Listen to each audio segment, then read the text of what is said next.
Socialism in Europe and the Russian Revolution, the Age of Social Change. This chapter starts with effect of French Revolution to the world. Before that we will recall the results of French Revolution. French Revolution happened during 1789 to 1794. Major outcomes of the revolution are: 1. End of monarchy. The French Revolution established democracy and ended the monarchy in France. 2. Separation of church and state. The revolution separated the church and state for the first time in Europe. That means, socialism was established in France, after the French Revolution. Other countries in the world saw these changes, due to French Revolution, and got inspiration to revolt in similar way. Now let's read insert textbook, line by line, and understand. In the previous chapter, you read about the powerful ideas of freedom and equality that circulated in Europe after the French Revolution. The French Revolution opened up the possibility of creating a dramatic change in the way in which society was structured. As you have read, before the 18th century, society was broadly divided into estates and orders, and it was the aristocracy and church which controlled economic and social power. Suddenly, after the Revolution, it seemed possible to change this. In many parts of the world, including Europe and Asia, new ideas about individual rights and who controlled social power began to be discussed. In India, Raja Ramohan Roy and Desrosiers talked of the significance of the French Revolution, and many others debated the ideas of post-revolutionary Europe. The developments in the colonies, in turn, reshaped these ideas of societal change. Not everyone in Europe, however, wanted a complete transformation of society. Responses varied from those who accepted that some change was necessary but wished for a gradual shift, to those who wanted to restructure society radically. Some were conservatives, others were liberals or radicals. What did these terms really mean in the context of the time? What separated these strands of politics and what linked them together? We must remember that these terms do not mean the same thing in all contexts or at all times. In summary, people around the world started thinking about socialism after seeing the results of French Revolution.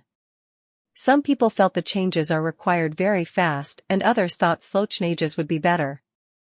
We will look briefly at some of the important political traditions of the 19th century and see how they influenced change. Then we will focus on one historical event in which there was an attempt at a radical transformation of society. Through the revolution in Russia, socialism became one of the most significant and powerful ideas to shape society in the 20th century. There were three groups of believers who wanted socio-political changes. These are liberals, radicals, and conservatives. One of the groups which looked to change society were the liberals. Liberals wanted a nation which tolerated all religions. We should remember that at this time European states usually discriminated in favor of one religion or another. For example, Britain favored the Church of England, Austria and Spain favored the Catholic Church.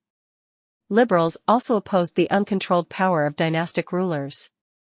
They wanted to safeguard the rights of individuals against governments. They argued for a representative, elected parliamentary government, subject to laws interpreted by a well-trained judiciary that was independent of rulers and officials. However, they were not Democrats.